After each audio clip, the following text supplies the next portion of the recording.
پھر میں نے ایک مختصر کارڈ بھی بلو کارڈ میں سے نکالا، یہ اورنج کارڈ، جادو ٹونا، وبائی امراض، قدرتی حادثات سے بچنے کے سنت وظائف، یہ سب آپ کو پی ڈی ایف فارم میں اویلیبل ہیں، فریلی آپ ڈاؤن لوڈ کر کے۔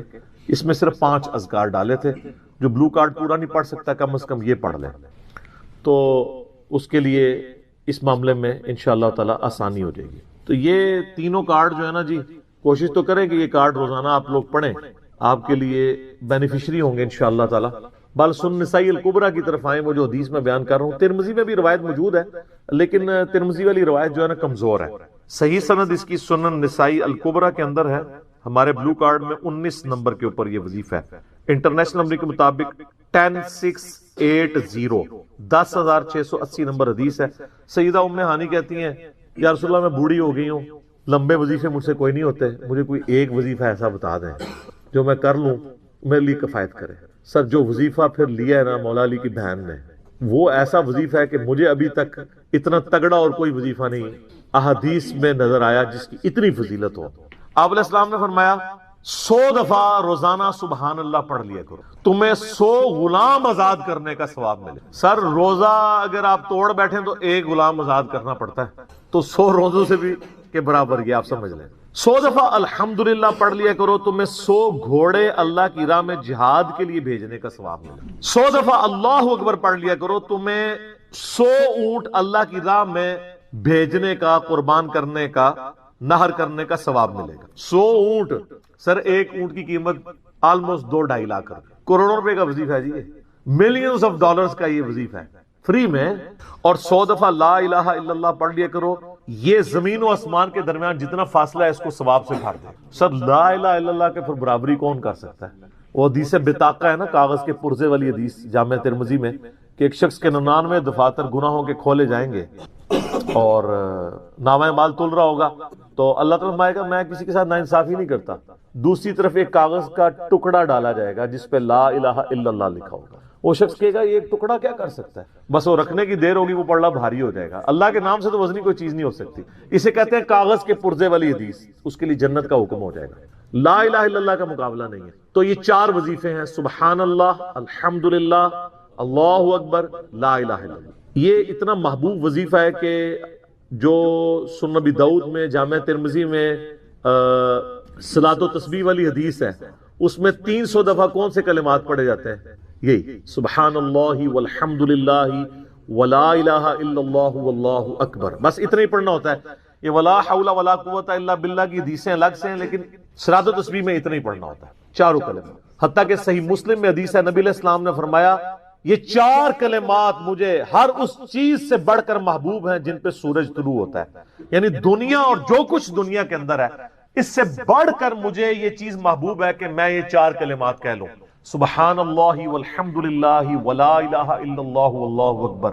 اور صحیح مسلم کی ایک اور حدیث ہے کہ نبی علیہ السلام نے فرمایا اللہ تعالیٰ کو اس سے بڑھ کر کوئی اور کلمات محبوب نہیں ہے، اور یہ حصہ بخاری میں بھی ہے اس کا، اور اس میں اللہ تعالیٰ کی طرف سے کوئی پابندی نہیں ہے، تم ان کی ترتیب بھی بدل سکتے ہو، یعنی سبحان اللہ کے بعد آپ اللہ اکبر پڑھ لیں، پھر لا الہ الا اللہ، کوئی فرق نہیں۔ یہ ایک اوپن چیز ہے، آپ یوں بھی کر سکتے ہیں کہ پہلے 100 دفعہ پڑھ لیں سبحان اللہ سبحان اللہ سبحان اللہ، الحمدللہ الحمدللہ الحمدللہ، اللہ اکبر، کیونکہ را کو پھر لام سے ملائیں گے، اللہ اکبر اللہ اکبر اللہ اکبر، لا الہ الا اللہ لا الہ الا اللہ لا الہ الا اللہ۔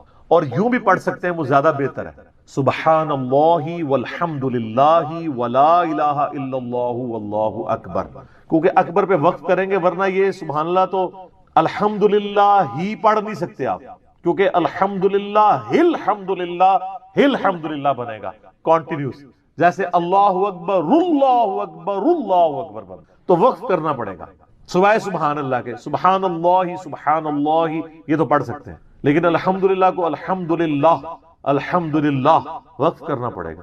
اللہ اکبر اگر ملائیں گے تو اللہ اکبر را کو لام سے، تو اس کی بجائے اتنی مشکل میں نہ پڑھیں، سبحان اللہ والحمد للہ ولا الہ الا اللہ واللہ اکبر، ایک تسبیح پڑھ لے، چاروں وظیفے 100 دفعہ ہو جائیں گے، کیونکہ نبی علیہ السلام نے اجازت دے دی ہے نا، آگے پیچھے دائیں بائیں کچھ بھی کر سکتے ہو، اور یہ ترتیب تو صلاۃ و تسبیح میں موجود ہے، نبی علیہ السلام نے کلمات پڑھے بھی ہیں۔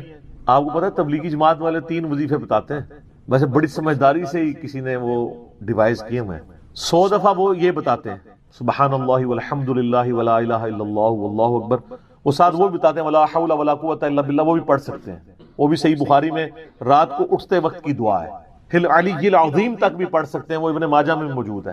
میرا ایک یوٹیوب پہ کلپ ہے 6 کلموں کا ثبوت، تو میں نے بتایا 4 کلمے ثابت ہیں، 2 مولویوں کے لکھے ہوئے ہیں آخری والے جو ہیں، تو بلکہ وہ میرا بیٹا تو وہ اس کے وہ کورس میں آیا تو اس نے وہ 2 یاد ہی نہیں کیے، تو اس کو ماں کہہ رہی یاد کرو، کہتی ثابت، وہ کہتا ثابت ہی نہیں ہے تو کیوں ساری یاد کر ہم ریکویسٹ کریں گے، ہمارے پاس بھی وہ کورس اسلامیات کا جو ہے نا اس کو ریویو کرنے کے لیے بھیجا ہوا ہے ہماری اکیڈمی میں انہوں نے، تو ہم اس میں ان کو ریکویسٹ کریں گے کہ یہ آخری 2 کلمے نکال دیں، پہلے 4 کلمے ثابت ہیں، وہ تو ثابت ہی نہیں ہے، تو خام خواہ لوگوں کو آپ رٹا رہے ہیں، الٹا جن لوگوں کی شادی ہونے والی ہوتی ہے وہ بیچارے ٹینشن میں پڑے ہوتے ہیں 6 کلمے یاد کرنے کے، حالانکہ کلمے کے ساتھ تو کوئی تعلق ہی نہیں اس کے۔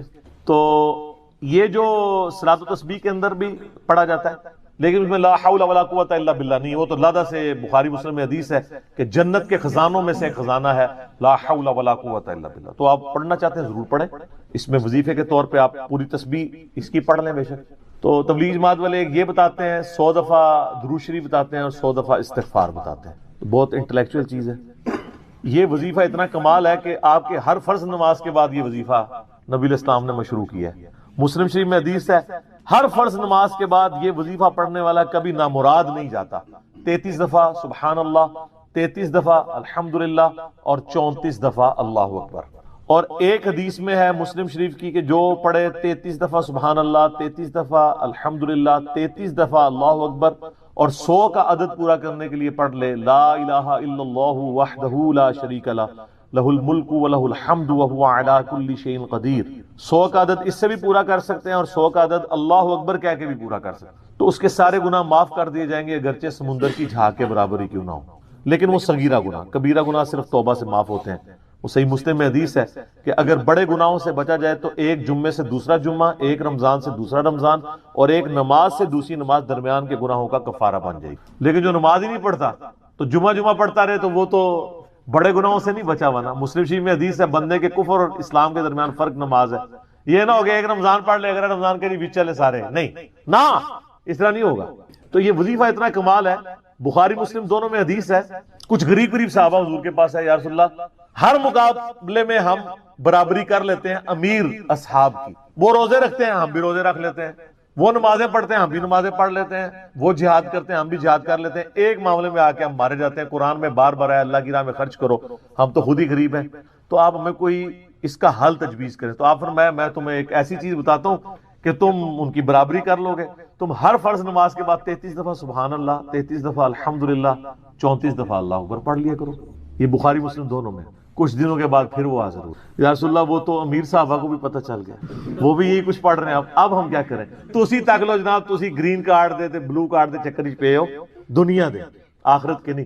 صحابہ کرام آخرت کے بلو اور گرین کارڈ کی بات کرتے، تو نبی علیہ السلام مسکرائے، آپ نے فرمایا ذالک فضل اللہ یؤتی من یشاء، یہ اللہ کا فضل ہے، میں تو اللہ کا فضل نہیں روک سکتا، ٹھیک ہے نا۔ تو ظاہر گیون سرکمسٹانسز اللہ کے دیے ہوئے ہیں، اس کے اندر آپ بیسٹ پرفارم کرنے کی کوشش کریں۔ اللہ کے فضل کو تو کوئی روک نہیں لگا سکتا نا، کوئی یہ نہیں کہہ سکتا کہ جی وہ یعنی تیرے ہوتے جنم لیا ہوتا کیوں نہیں ہوا، ہو سکتا ہے ابو جہل ہی ہوتا، تو جس حال میں اللہ نے رکھا ہے اسی کو آپ بہتر سمجھیں۔ تو اس طرح کی کئی احادیث ہیں جو ان وظیفوں کو سپورٹ۔ اچھا مسلم شریف میں ایک حدیث میں یہ بھی آیا کہ 10 دفعہ سبحان اللہ، 10 دفعہ الحمدللہ اور 10 دفعہ اللہ اکبر۔ اگر کسی کے پاس ٹائم تھوڑا ہے نا تو فرض نماز کے بعد یہ بھی پڑھ سکتے، 10 دفعہ بھی وظیفہ یہ والا کیا جا سکتا۔ ایک بڑی رکت انگیز حدیث ہمارے یوسف بھائی نے اس پہ کلپ بھی بنایا ہے، صفین کی راتوں میں، بخاری مسلم دونوں میں حدیث ہے، مولا علی علیہ السلام خود روایت کر رہے ہیں، وہ کہتے ہیں کہ نبی علیہ السلام کو جب اللہ نے کشادگی دی، کچھ غلام آپ کو گفٹ ملے، تو میں نے فاطمہ سے کہا کہ تم پورا دن گھر کی صفائی کرتی ہو، چکی چلاتی ہو، اس کی وجہ سے ان کے ہاتھ پہ بھی نشان بن گئے تھے، اس طریقے سے سامان اٹھا کے لاتی تھی تو وہ رسی کے نشان یہاں پڑے ہوئے تھے، تو نبی علیہ السلام سے جا کے جو ہے وہ ایک غلام ڈیمانڈ کر لیتے ہیں جو ہمیں ذرا ہیلپ آؤٹ کر دے گا، جب سب کو مل رہا ہے تو ہمیں بھی مل جائے گا۔ تو سیدہ فاطمہ حاضر ہوئی، یہ حدیث بخاری میں بھی ہے مسلم میں بھی، تو حضور علیہ السلام کے پاس گئیں، بات نہیں کرتا، طبیعت میں تربیت کس کی تھی سر، بولڈنس نہیں تھی وہ والی، حالانکہ باپ ہے اور حضور کو پتا تھا اپنی بچی کی عادت، تو وہ گئیں، بات نہیں کر سکی، واپس چلی گئی، تو حضور علیہ السلام محفل برخاست ہوئی، آپ خود آ گئے۔ سر وہ حدیث کمال ہے، مولا علی کہتے ہیں میں اور فاطمہ ایک چادر میں لیٹے ہوئے تھے اور نبی علیہ السلام ہمارے گھر میں آئے اور پاؤں کی جانب سے نبی علیہ السلام ہمارے بستر میں داخل ہوئے، حتیٰ کہ آپ کے پاؤں کی ٹھنڈک ہم نے اپنے سینے پہ محسوس کی. یعنی حضور علیہ السلام نے پاؤں کی جانب سے اپنے پاؤں انٹر کیے اور وہ پاؤں سیدہ فاطمہ اور مولا علی کے سینے تک پہنچ گئے تو انہوں نے ان کو سینے سے لگا لیا. سر یہ فرینکنس کسی صحابی کو نصیب ہو سکتی؟ تو آپ نے فرمایا وہ فاطمہ تم آئی تھی، کوئی کام تھا؟ سیدہ فاطمہ سے پھر بھی بات نہیں نکلی. تو حضرت علی کہتے ہیں میں نے نا پھر کہا یا رسول اللہ وہ میں نہیں بھیجا تھا، پورا دن کام کرتی ہے. آپ کی بیوی کہتی ہیں ہماری کوئی ذمہ داری نہیں ہے. یہ بھی تو بیوی تھی نا. بخاری مسلم میں حدیث ہے جنتی عورتوں کی سردار ہے فاطمہ سلام اللہ علیہ. تو میں نے غلام کے لیے عرض کیا تھا یہ تھک جاتی ہے ہمیں ہیلپ آؤٹ کر دے گا. آپ نے السلام فرمایا میں تمہیں سے بہتر نہ چیز عطا کروں؟ کہ یا رسول اللہ عطا کریں. یعنی آپ لوگ تو سمجھ رہے ہوں گے کہ غلام مانگا ہے تو شاید ایک گھوڑا بھی ساتھ گفٹ مل جائے گا. ان کا جب رات کو بسترے پہ جانے لگو نا تو 33 دفعہ سبحان اللہ، 33 دفعہ الحمدللہ اور 34 دفعہ اللہ اکبر پڑھ لیا کرو. یہ تمہارے لیے اس غلام سے بھی بہتر ہے. یعنی سارے دن کی تھکاوٹ اتر جائے گی. سر یہ بہت بہترین وظیفہ. تو اچھا یہ حدیث مولا علی پوری زندگی سنایا کرتے تھے کیونکہ حضرت فاطمہ اور مولا علی کی ایک محبت بڑی مثالی تھی. پھر لوگ بھی جو ہے نا وہ مولا علی سے پوچھا کرتے تھے وہ فاطمہ والی حدیث تسبیح فاطمہ، اسے تسبیح فاطمہ اسی لیے کہا جاتا ہے. تو یہ حدیث جب بیان کی مولا علی نے تو آگے نے تابعی نے پوچھ لیا، بخاری مسلم دونوں میں کہ حضرت علی کہتے ہیں کہ وہ دن ہے آج کا دن ہے میں نے کبھی یہ وظیفہ چھوڑا نہیں. سر استقامت تو خود مل جاتی ہے. جس کے بسترے میں جا کے نبی علیہ السلام وظیفہ سکھا رہے ہوں تو وہ پوری زندگی اس واقعے کو کبھی بھول سکتا ہے کہ مجھے خود آ کے میرے بسترے میں آ کے اور حتیٰ کہ آپ کے قدم مبارک میرے سینے سے لگے تھے، اس حال میں حضور نے مجھے یہ تحفہ دیا ہے، وہ تحفہ کوئی بھلا سکتا ہے؟ تو تابعی نے کہا کہ مولا علی سے کہا کہ کیا جنگ صفین کی راتوں میں بھی آپ یہ وظیفہ پڑھا کرتے تھے جب مسلمانوں پہ اتنا مشکل وقت تھا، آپ میدان جنگ میں تھے؟ آپ دیکھیں 30 سال کے بعد مولا علی کو تلوار دوبارہ اٹھانا پڑی اسلامی نظام کو بچانے کی. تو مولا نے کہا ہاں صفین کی راتوں میں بھی میں نے کبھی یہ وظیفہ نہیں چھوڑا. تو اس پہ وہ کلپ بنایا تھا صفین کی راتوں میں. یہ اتنا کمال کا وظیفہ. اللہ تعالیٰ ہمیں اس وظیفے پہ استقامت دے اور کچھ نہ کر سکیں یہ ضرور کیا کریں. بخاری مسلم میں حدیث ہے، عائشہ کہتی ہیں نبی علیہ السلام نے فرمایا کہ اللہ تعالیٰ کو سب سے بڑھ کر محبوب عمل وہ ہے جو مستقل مزاجی سے کیا جائے خواہ تھوڑا ہی کیوں نہ ہو، بنسبت اس عمل کے جو بہت زیادہ ہو لیکن مستقل مزاجی سے نہ ہو. ایک بندہ ایک دن 1000 دفعہ سبحان اللہ پڑھتا ہے، اگلے دن 10 دفعہ پڑھتا ہے، اس سے بہتر روزانہ ہی 10 دفعہ پڑھ لے. تو یہ وظیفہ 100 دفعہ پڑھنے کے لیے کوئی زیادہ ٹائم ریکوائرڈ نہیں ہوتا. آپ روٹین میں ہیں، آپ پاس دونوں آپشن ہیں، الگ الگ کر کے پڑھ لیں تب بھی ٹھیک ہے، ایک ہی دفعہ میں پڑھ لیں سبحان اللہ والحمدللہ ولا الہ الا اللہ واللہ اکبر تب بھی درست ہے. اور فرض نماز کے بعد تو اور کوئی وظیفہ، ایک آیت الکرسی والا وظیفہ اور یہ تسبیح فاطمہ والا وظیفہ اور تکبیر بلند کرنا، استغفار پڑھنا، اللہم انت السلام منک السلام، سارے اذکار اس میں لکھے ہوئے. چند ایک وظائف تو ضرور پڑھیں اور اس میں یہ والا وظیفہ کبھی نہ چھوڑیں. یہ بہت ایکسٹرا آرڈنری. مغرب کی اذانیں شروع ہو چکی ہیں، بقیہ سوالات انشاءاللہ اذان مغرب کے وقفے کے بعد انشاءاللہ. جامعہ ترمذی میں اور مسند امام احمد میں صحیح سند کے ساتھ یہ حدیث موجود ہے کہ اللہ کے محبوب صلی اللہ علیہ وآلہ وسلم نے فرمایا کہ جو شخص قیامت کو اپنی آنکھوں سے دیکھنا چاہے تو وہ سورۃ التکویر پڑھ لے اور سورہ الانفطار پڑھ لے، یہ دونوں صورتیں آ جائیں گی، اور سورۃ الانشقاق پڑھ لے، وہ اس کے بعد آتی ہے سورۃ المطففین کے بعد. یہ 3 صورتیں ایسی ہیں کہ اگر کسی نے قیامت کو اپنی آنکھوں سے دیکھنا ہے، وہ یعنی ویڈیو فلم اس کی دیکھنی ہے قیامت کے دن کا نقشہ، تو ان 3 صورتوں کو پڑھ لیں. بڑی جاندار یہ صورتیں ہیں. اللہ کا نام لے کے شروع کرتے ہیں.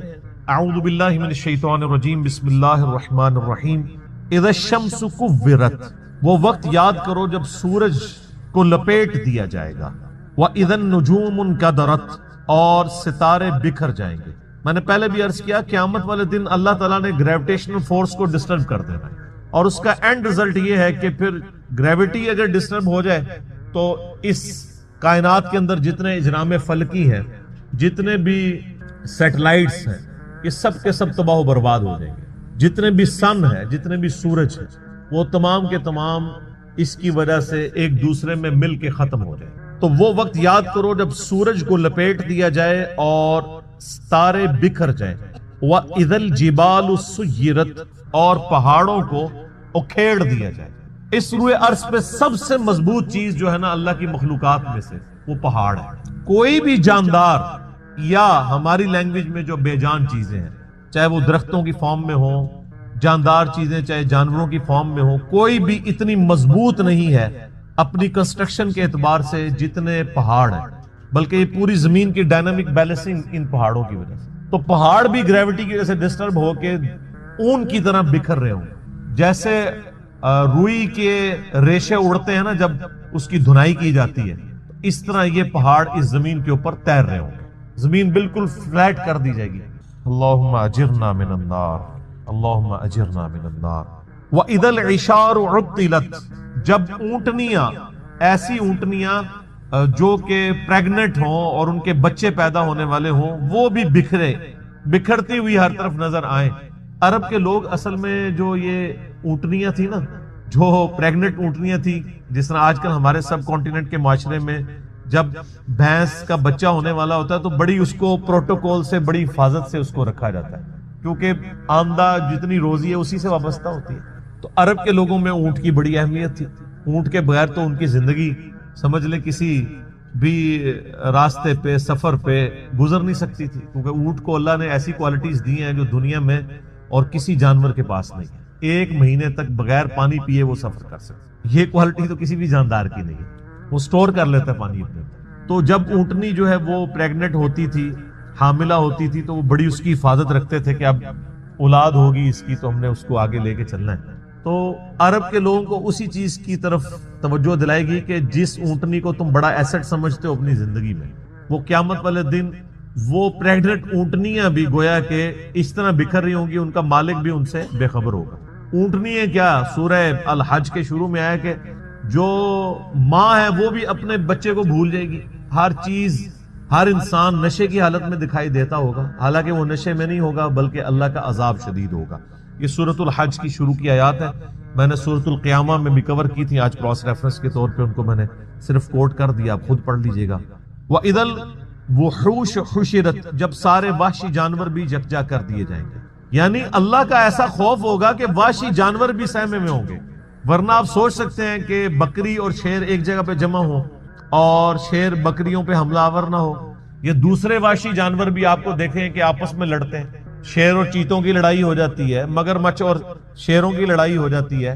یہ سارے لڑنے والے جنگلی جانور بھی قیامت والے دن ایک جگہ جمع ہوں گے, لیکن لڑ رہے نہیں ہوں گے.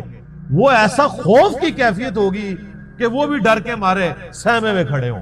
انسانوں کی بھی کیا حالت ہونی ہے, تو وہ وحشی جانور بھی, کیونکہ قیامت دن ان کو بھی زندہ کیا جائے گا. صحیح مسلم میں حدیث ہے کہ قیامت والے دن اللہ تعالیٰ ایک سینگ والی بکری اور ایک بغیر سینگ والی بکری, جس نے دنیا میں آپس میں لڑائی کی اور سینگ والی بکری نے بغیر سینگ والی بکری کو سینگ مارا, تو اللہ تعالیٰ قیامت والے دن, صحیح مسلم کی حدیث ہے, دونوں کو زندہ کرے گا اور بغیر سینگ والی بکری کو سینگ دیے جائیں گے اور سینگ والی کے سینگ چھین لیے جائیں گے کہ آج تم اپنا بدلہ اتارو.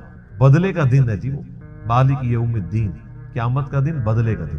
دنیا میں کسی بڑے سے بڑے بدماش کی بدماشی چل سکتی ہے, لیکن آخرت میں لمن الملک اليوم, آج کے دن کس کی بادشاہت ہے؟ للہ الواحد القہار, اس اکیلے اللہ کی جو سب پہ چھایا ہوا ہے.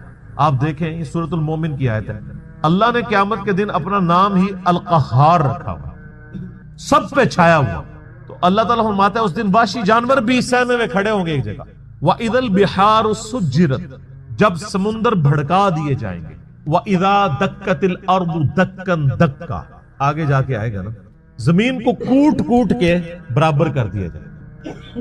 یہ زمین کو فلیٹ کر دیا جائے گا, سارے پہاڑ, اونچی نیچی چیزیں سب ختم کر دی جائیں گی. تو ظاہر ہے اس کا اینڈ رزلٹ یہی نکلنا ہے کہ زمین کے اندر جو لاوا ہے وہ باہر آ جائے گا یا ایٹ لیسٹ اوپر آ جائے گا.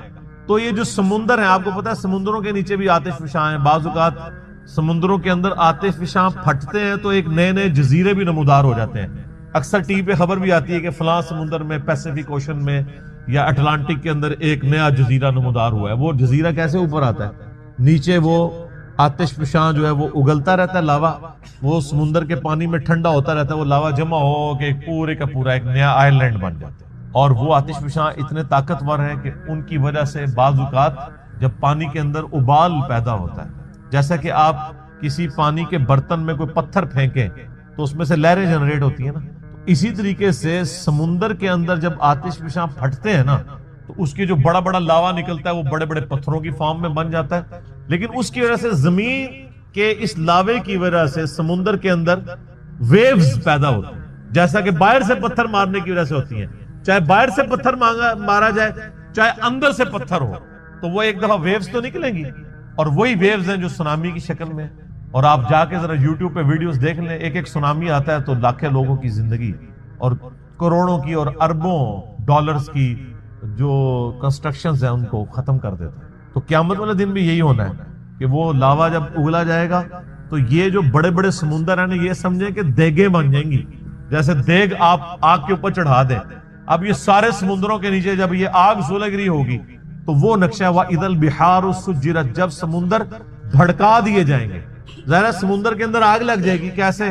سمندروں کے نیچے وہ آتش فشاں کی دیگیں ہوگی تو یہ سمندر کے پانی بھی گرمائش کی وجہ سے ابل رہے ہوں گے۔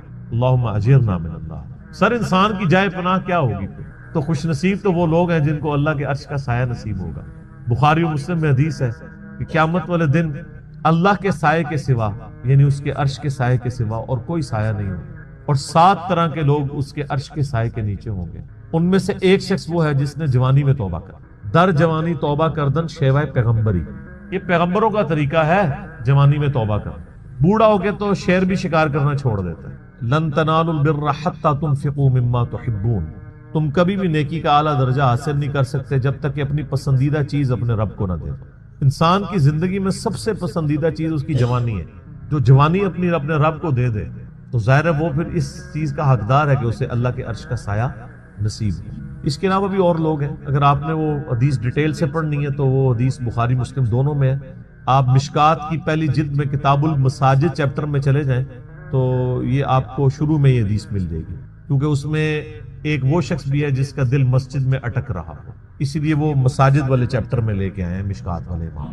تو اللہ تعالیٰ فرماتا ہے اس دن سمندر بھڑکا دیے جائیں گے، وَإِذَا النُّفُوسُ زُوِّجَتْ، اور جب جانوں کو جوڑ دیا جائے گا، یعنی مطلب روح اور جسم کا تعلق قائم کر کے مردوں کو قبروں سے نکال دیا جائے۔ وَإِذَا الْمَوْءُودَةُ سُئِلَتْ، اور جب کہ اس زندہ بچی سے پوچھا جائے گا جسے زندہ دفنا دیا تھا اس کے ماں باپ۔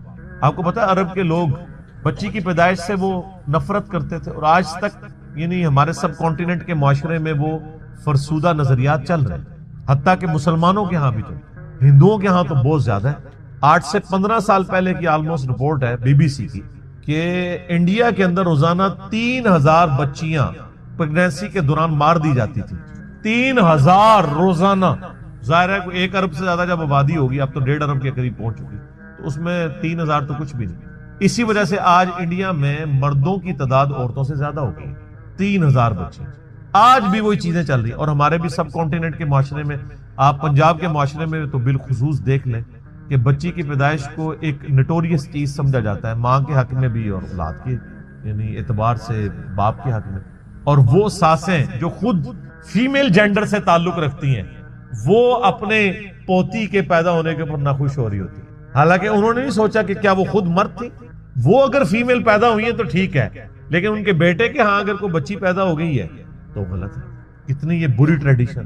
یہ لالا بات ہے کہ بعد میں جب وہ بچے بڑے ہوتے ہیں تو بچوں کی وجہ سے اولاد کا جو بچوں والا جینڈر ہے اس کی پورشن کی وجہ سے ماں باپ جو ہے ذلیل ہو رہے ہوتے ہیں، اور بچیوں کی وجہ سے وہ سکھی ہوتے ہیں۔ یہ لالا بات ہے، زیادہ تر ہم نے یہی دیکھا۔ تو اللہ تعالیٰ فرماتا ہے قیامت دن اس بچی کو زندہ کر کے اللہ تعالیٰ اس سے پوچھے گا بِأَيِّ ذَنبٍ قُتِلَتْ، تجھے کس گناہ کے سبب قتل کیا گیا تھا۔ کتنی لطیف گفتگو ہے کہ قتل کرنے والے سے نہیں پوچھا جا رہا، بلکہ بچی سے پوچھا جائے گا کہ معصوم بچی آج تیرا دن ہے، تو بول کہ کس جرم کی پاداش میں تجھے قتل کیا تھا تیرے ماں باپ نے۔ تو معصوم بچی کو اللہ تعالیٰ بیسیکلی اسے حوصلہ افزائی فرما رہا ہوگا کہ آج دن ہے، تجھے بدلہ دلایا جائے گا۔ کتنے صحابہ تھے جنہوں نے یعنی ایمان لانے سے پہلے کفر کی حالت میں اس طرح کے جرائم کیے، اور اللہ تبارک و تعالیٰ نے اسلام لانے کے سبب ان کے ان گناہوں کو معاف کیا۔ کئی ایک واقعات ہیں جو آپ سنتے رہتے ہیں۔ بہرحال یہ بہت بڑا جرم ہے۔ آج بھی یہ بات ماڈرن دور میں جو اس سے ریلیٹڈ چیز ہے جس کو ڈسکس کرنے کی ضرورت ہے۔ نیٹ کے اوپر آپ کو شعر و شاعری کی فارم میں بھی ایسی نظمیں ملیں گی۔ سیدنا داہیہ قلبی رضی اللہ تعالیٰ عنہ کے بارے میں کہ ان کی ایک چھوٹی سی بچی تھی جو انہوں نے دفنا دی تھی، اور جب وہ اسلام قبول کرنے کے لیے آئے تو انہوں نے پورا بڑا رکت انگیز واقعہ ہے، وہ انسان بیان بھی نہیں کر سکتا، تو وہ بیان کر کے کہا یا رسول اللہ مجھے کیا یہ میرا گناہ بھی معاف ہو جائے گا؟ تو اللہ نے فرمایا، اللہ کے نبی علیہ السلام نے فرمایا کہ اسلام پچھلے سارے گناہوں کو معاف کر دیتا ہے۔ بہرحال آج کے دور کے اعتبار سے اس میں عبرت یہ ہے کہ اللہ کا شکر ہے اسلام کی برکت سے لوگ کم از کم بچیوں کو دفناتے تو نہیں ہیں، لیکن پریگنینسی کے دوران ضائع کرانا بھی کسی نہ کسی درجے میں اسی جرم کے اندر فال کرتا ہے۔ پریگنینسی آئیڈینٹیفائی ہوگی، ایون آئیڈینٹیفائی نہ بھی ہوئی ہو کہ یہ میل ہے یا فیمیل، اس سے پہلے بھی آپ یہ کام کر نہیں سکتے، اولاد کو قتل کرنے کے زمرے میں آتا ہے، اور قرآن حکیم میں بڑی سختی سے اس کی مذمت ہے۔ سورہ بنی اسرائیل میں تو اللہ تعالیٰ نے بالکل ایک اوپن فلسفہ بیان کیا ہے کہ مت قتل کرو اولاد کو مفلسی کے ڈر سے، تمہیں بھی ہم رزق دیتے ہیں اس کو بھی ہم ہی رزق دیں گے، بے شک ان کا گناہ بہت بڑا جرم ہے۔ لوگ ان چیزوں کو ہلکا جان رہے ہوتے ہیں، پھر ڈاکٹروں سے مشورہ کرتے ہیں، پھر ہمیں بھی کبھی بعض اوقات رابطہ کر رہے ہوتے ہیں، جی وہ بتائیں جی بس وہ جی یہ ہو گیا جی وہ ہو گیا جی یہ مجبوری ہے جی ابھی جناب 40 دن پورے نہیں ہوئے، فلاں نہیں ہوئے، یہ نہیں ہوئے۔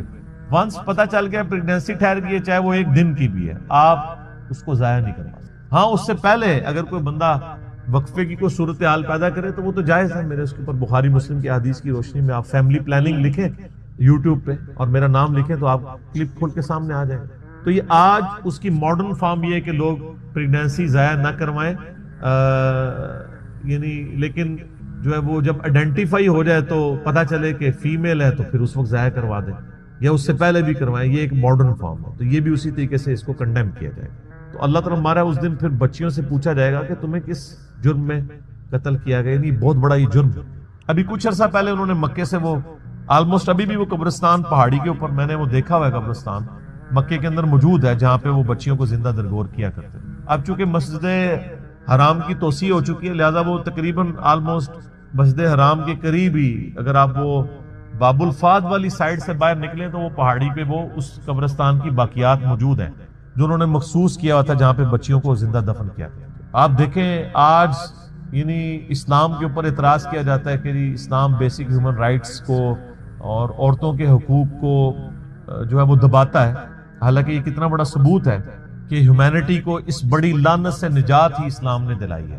آج بھی آپ دیکھ لیں جو اسلام نے عورتوں کو عزت دی ہے کسی اور معاشرے نے نہیں دی، اس لیے آپ دیکھیں جب غیر مسلم عورتیں مسلمان ہوتی ہیں آپ ان کے انٹرویو سنیں تو وہ آپ کو پتہ ہے اس وقت جو غیر مسلم مسلمان ہو رہے ہیں نا ان میں 67% عورتیں ہیں اور 33% جو ہیں وہ مرد ہیں۔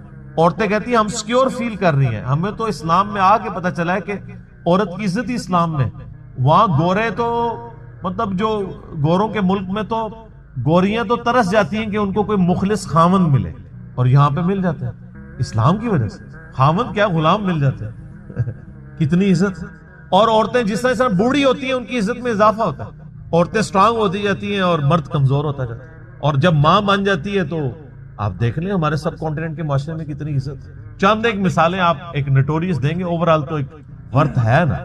اسی لیے یعنی جو غیر مسلم عورتیں مسلمان ہوتی ہیں وہ اسی چیزوں کو اپریشیٹ کرتے ہیں۔ آپ مسلمان عورت کو پوری زندگی اس پہ قائل کرتے ہیں کہ وہ نقاب کرے، اور غیر مسلم عورت مسلمان ہوتے ہی حجاب شروع کر دیتی ہے، اور آپ ان کے انٹرویو سنیں، وہ آپ کو خود بی بی سی انٹرویو کر چکی ہے ان سے، سی این این پہ آئے ہوئے ہیں، وہ کہتا ہے انہوں نے ڈیفینڈ کیا پورا نقاب کر کے عورتیں بیٹھی ہیں، اور کوئی جاہل عورتیں نہیں، پڑھی لکھی عورتیں۔ بلکہ آپ یوٹیوب پہ ایک ڈیبیٹ ہے غالباً ایک فرانس میں ایک میکینیکل انجینئر تھی، وہ عورت جو مسلمان ہوئی اس نے پورا کالا نقاب اور پورا برقع کیا ہوا، اور دوسری طرف انہوں نے ایک مسلمان ملک کی ایک بال کھول کے مسلمان عورت بٹھائی ہوئی تھی، اور ڈیبیٹ یہ ہو رہی تھی کہ برقع ضروری ہے کہ نہیں۔ وہ غیر مسلم مسلمان ہونے والی برقعے کو ڈیفینڈ کر رہی تھی، اور جو پیدائشی مسلمان ہے کچھ بھی ہے تیرے محبوب کی امت سے ہے وہ کہہ رہی تھی یہ ضروری نہیں ہے۔ تو پھر اس عورت نے جو نیو مسلم تھی اس نے جو دلائل دیے یوٹیوب کے اوپر یہ ڈیبیٹ پڑی ہوئی آپ دیکھ لیں، اس نے کہا میں نے تو اسلام میں آ کے اسلام کی خوبصورتی دیکھی ہے کہ عورت کی عزت ہے۔ سورۃ الکہف اتنی مبارک سورت ہے، اتنی مبارک سورت ہے، سچی بات یہ ہے کہ اگر سورۃ الکہف کے فوائد اور ثمرات پہ گفتگو کی جائے تو میں مبالغہ نہیں کرتا، اس کے فوائد اور ثمرات اور اس سے مستنبط مسائل پہ گفتگو کی جائے ساری رات بیت جائے اور یہ سورت ختم نہ ہو۔ لیکن میں 3 جھلکیاں آپ کے سامنے رکھ دیتا ہوں